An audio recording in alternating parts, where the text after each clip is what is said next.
students, as usual, how are you? And I know as usual you people are very well.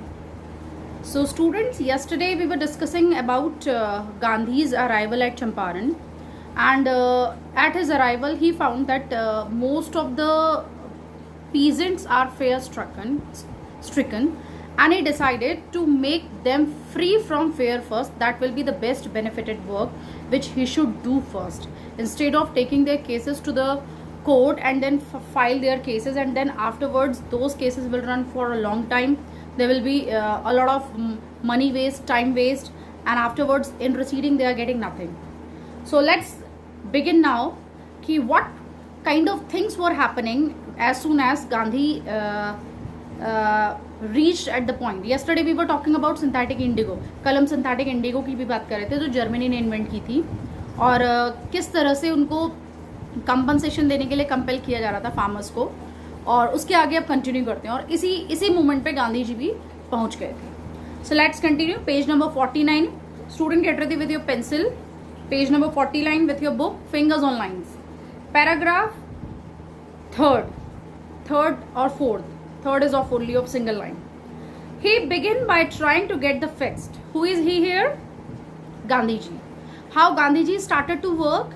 He started to get the facts from the people, those who are the sufferer. It means peasant से, वहाँ के जो गांव के किसान थे, उनसे गांधी जी ने फैक्ट्स बनाने शुरू किए. First he visited the secretary of the British landlords association.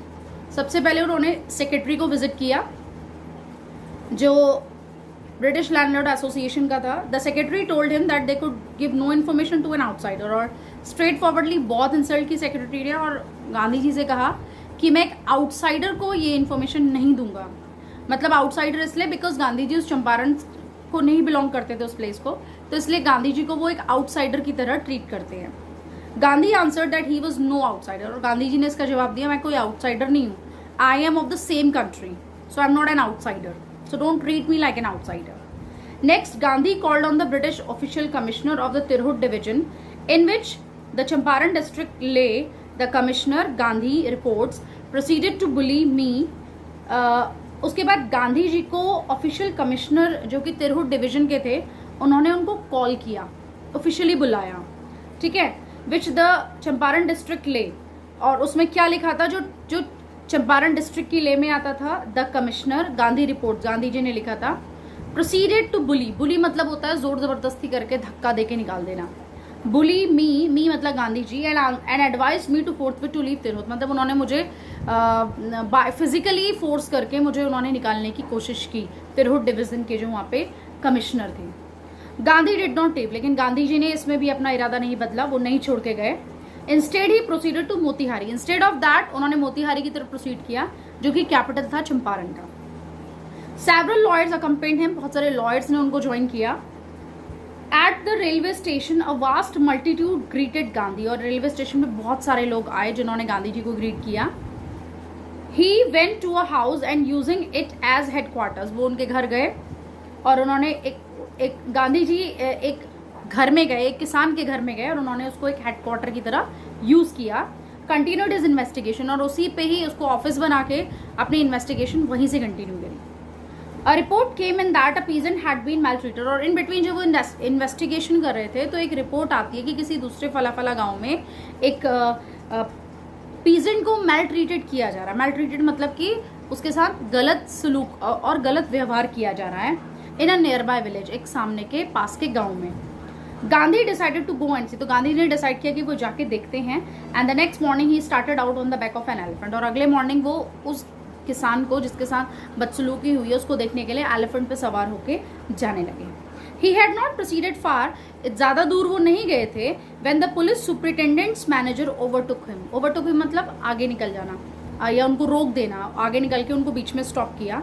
And ordered him to return to town. और उनको ऑर्डर दिया कि वो टाउन की तरफ वापस करें. इन हिज कैरियज, अपनी गाड़ी में जिसमें वो आए वापस यहीं से चले जाएं.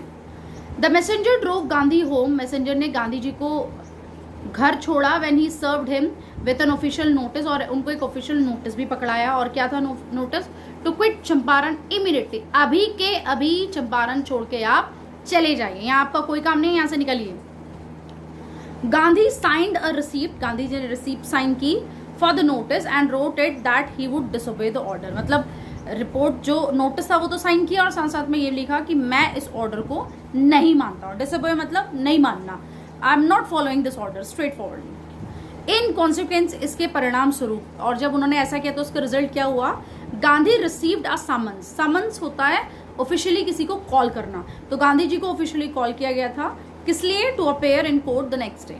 यानी कि नेक्स्ट डे अब आपकी कोर्ट, मतलब उनके अगेंस्ट एक केस फाइल किया गया है और अब उनकी हियरिंग कोर्ट में चलेगी, या एक तरह से उनको क्रिमिनल बना दिया। अब हुआ क्या इन बिटवीन कि गांधी जी ने जितने भी कोशिशें की आगे बढ़ने की, जैसे एक ऑफिस बनाया, मोतिहारी गए, पहले तो वहाँ के जो सेक्रेटरी था एसोसिएशन का ब्रिटिश, वहाँ गए, उसने मना कर दिया, उसने कहा आउटसाइडर को नहीं देना है। फिर उसके बाद उन्होंने सोचा कि खुद उन्होंने एक चंपारण मोतिहारी गए और वहाँ पे उन्होंने एक घर में ऑफिस बनाया, पास के गांव के किसान के साथ मेल ट्रीट हुआ, वहाँ भी जाने की कोशिश की, लेकिन ऑफिशियली उनको एज अ क्रिमिनल करार दिया गया और उनसे कहा गया तुरंत अभी के अभी आप यहाँ से चले जाएं।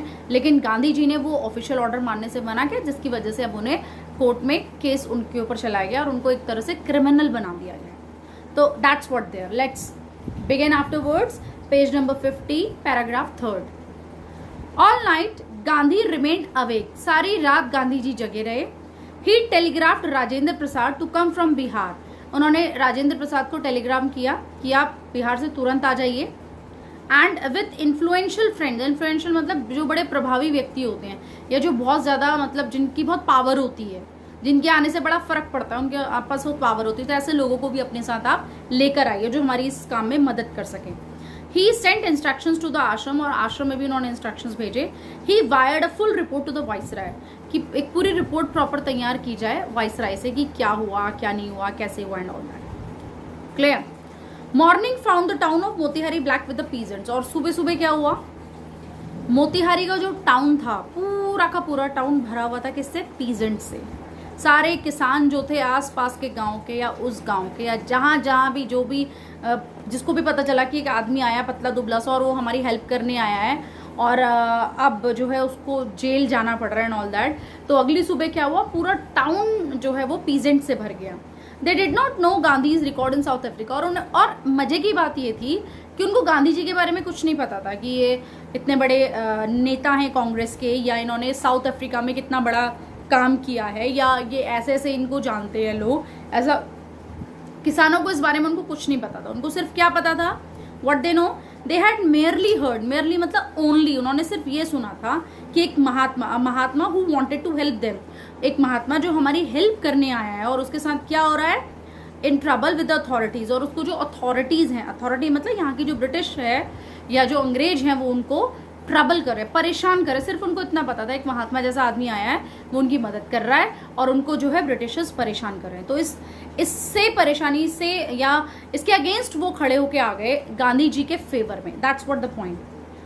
देयर स्पॉन्टेनियस डिमॉन्स्ट्रेशन, स्पॉन्टेनियस मतलब अनएफेक्टेड, बिना रुके, बिल्कुल कंटिन्यू चलने वाला जो डिमॉन्स्ट्रेशन था, प्रदर्शन था, शो ऑफ था, किस चीज का, उनके अगेंस्ट खड़े होने का। और कितने नंबर्स में थे, in thousands of people were there around the court house के चारों तरफ खड़े थे। Was the beginning of their liberation, ये शुरुआत थी उनकी लिबरेशन की, उनकी आज़ादी पाने की जो इच्छा थी उसकी शुरुआत थी from fair of the Britishers. मतलब अभी हमने पिछले वीडियो में क्या पढ़ा था कि गांधी जी ने ये फैसला किया कि ये किसान लोग जो हैं वो डरे हुए हैं, इनका डर ही दूर नहीं होता, अंग्रेजों के खिलाफ ये कभी आवाज उठा ही नहीं सकते हैं। और आज क्या हो गया, आज इनका डर दूर हो गया है, आज ये मेरे लिए खड़े हुए हैं, मतलब इनके अंदर से वो डर निकल गया इन अंग्रेजों के खिलाफ और मेरे लिए ये खड़े हुए इतने थाउजेंड्स में आके। इट मीन्स कि आज इनके पहला स्टेप जो होता है आज़ादी का, वो इन्होंने आज ले लिया है और आज़ादी के रास्ते पर ये चल पड़े हैं, तो आसानी से इनको आज़ादी भी मिल जाएगी। So students, here we are ending up this video. So from here we will continue tomorrow. I hope आप पढ़ रहे होंगे, नोट्स बना रहे होंगे, समझ रहे होंगे। कमेंट में सिर्फ एक बच्ची का, प्रियंका का कमेंट आया था मेरे पास कि उसने मदर इंडिया देखी, उसने बोला हाँ मैम देखी, आधी देखी। पिक्चर वो देखती नहीं है बट फिर भी उसने ट्राई किया, अच्छा लगा मुझे, एटलीस्ट बच्चे सुन रहे हैं, कर रहे हैं। और भी बच्चे जिन्होंने देखी है तो अच्छी बात है, लेकिन जिन्होंने नहीं देखी है वो भी देखिए उस मूवी को, आपको ये अच्छे से क्लियर हो जाएगा क्या है इस चैप्टर में, क्या नहीं है। So that's all from this video. Thank you very much, stay safe, stay home, bye bye.